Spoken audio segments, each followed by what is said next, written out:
You are watching Rahinijar TV with Ilama Sayyid Abdul Basit Bukhari.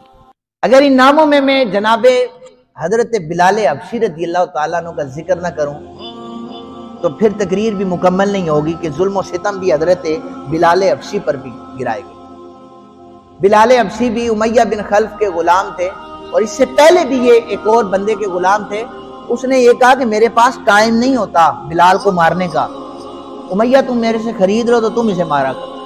اب غلام سے بندہ کام کرواتا ہے، ان کا کام کیا تھا؟ نہیں، ہم نے خریدنا ہے۔ بغض اور حسد کی آگ اتنی تھی کہ یہ کہتے تھے بس بلال کو ہم نے مارنے کے لیے خریدنا ہے۔ حضرت بلال کی گلے میں نا وہ کھجوروں کی جو ہوتی ہے یہ پتے، ان سے رسی بنا کر حضرت بلال حبشی رضی اللہ تعالیٰ عنہ کے گلے میں ڈال کر مکے کی ساری گلیوں میں گھسیٹا کرتے تھے۔ اتنا خون نکلا کرتا تھا کہ آپ کی پوری جلد جو تھی نا وہ زخموں سے بھرپور ہو چکی۔ کبھی انگاروں پر حضرت بلال کو لٹا دیا جاتا تو راوی کہتے ہیں کہ حضرت بلال جب انگاروں پر لیٹے وہ اٹھاتے نہیں تھے، پھر حضرت بلال کا جو خون مبارک تھا وہی نکلتا تھا تو انگار بجھ جایا کرتے تھے اور بلال وہیں پر سویا کرتا تھا۔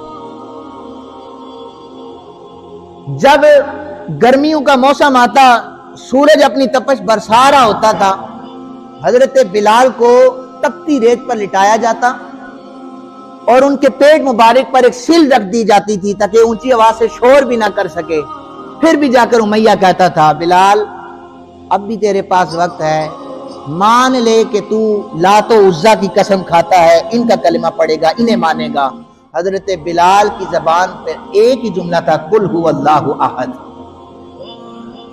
احد احد کی صدائیں حضرت بلال لگایا کرتے تھے۔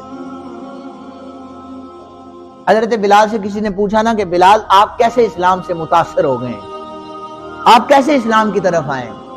حضرت بلال کہنے لگے کہ جب امیہ مجھے مارا کرتا تھا نا تو مجھے کوئی کام کاج بھی دیتا تھا، یہ کام بھی کر لو وہ کام بھی کر لو۔ تو ایک دن اس نے مجھے کہا کہ یہ جو ہیں انہیں پیسنا ہے چکی میں، تو بلال تیری ڈیوٹی ہے کہ یہ جو تو نے سارے پیسنے ہیں۔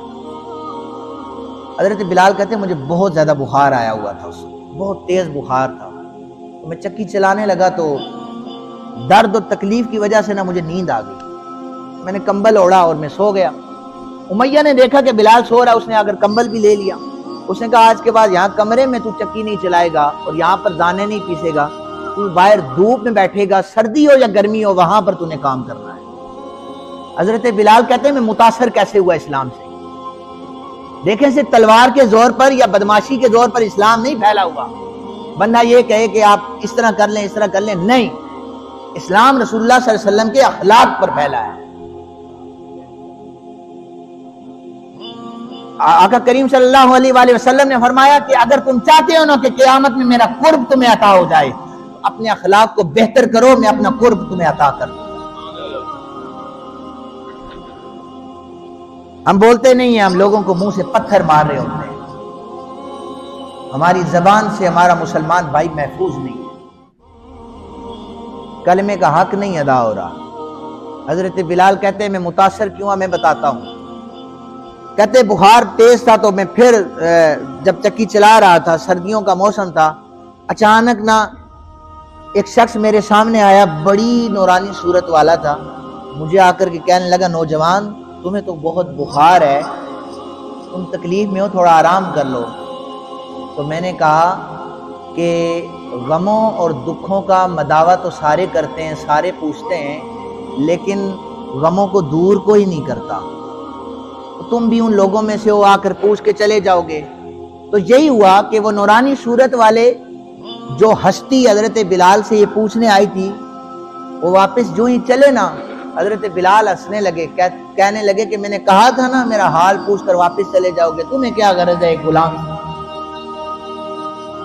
حضرت بلال کہتے ہیں میں سوچ رہا تھا کہ اس نے بھی آ کر بس یہی پوچھا ہے نا کہ تمہیں بخار ہے آرام کر لو، اور چلے گئے۔ کہتے کچھ دیر گزری نا، میں پھر بیماری میں بیٹھا ہوا تھا، پھر میری کمر پر تھپکی محسوس ہوئی، نوجوان اٹھو یہ گرم دودھ کا پیالہ پی لو، تمہیں بخار آیا ہوا ہے، اور اپنی چادر اتار کر دی کہ یہ چادر اوڑھ کر آرام کرو۔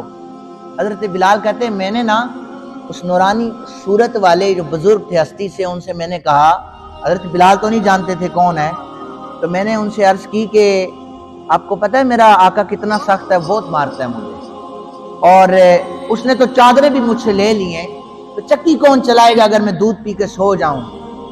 تو وہ نورانی صورت والی ہستی یہ کہنے لگی کہ اے نوجوان، تو چادر اوڑھ کر بے غم ہو کر سو جا، تیری چکی میں خود چلاؤں گا۔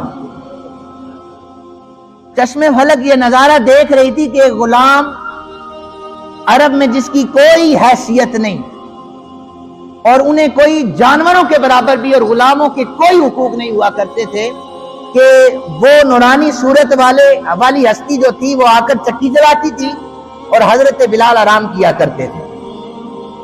سارے جو پیسے گئے، دوسرا دن آیا، بلال رضی اللہ تعالیٰ عنہ کا بخار ٹوٹا نہیں تھا، اور دوسرے دن بھی وہی نورانی صورت سامنے آئی، بلال دودھ پی لو اور آرام کرو، تیری چکی میں خود چلاؤں گا۔ 2 دن گزرے، تیسرے دن گزرے نا، وہ جب نورانی صورت والی ہستی سامنے آئی، حضرت بلال کہتے میں نے آگے بڑھ کے قدموں سے لپٹ گیا، میں نے کہا اپنا تعارف تو کرواؤ، تیسرا دن ہے، میری لچپالی کرنے روز آ جاتے ہو، میری لچپالی کرنے روز آ جاتے ہو۔ تو وہ نورانی صورت والی جو ہستی تھی، انہوں نے فرمایا میں ہی تو محمد رسول اللہ، انہیں جس سن رکھا ہے نا، جس نبی کا تو کلمہ پڑھ چکا ہے، کسی کے ہاتھ پر تو بک چکا ہے، رب کعبہ کی قسم وہ محمد عربی میں ہوں، میں نے دیکھا ہے کہ تو بیمار ہے اور تو پریشان ہے، مصیبت میں ہے، تو میں نے یہ نہیں کہا کہ میرا پروٹوکول کہاں پر ہے، یا میں کائنات کے لیے رحمت بن کے آیا ہوں، یا میرے کپڑے گندے ہو جائیں گے، نہیں، تو آرام کرے گا اور کائنات کا آقا تیری چکی آ کر چلائے گا۔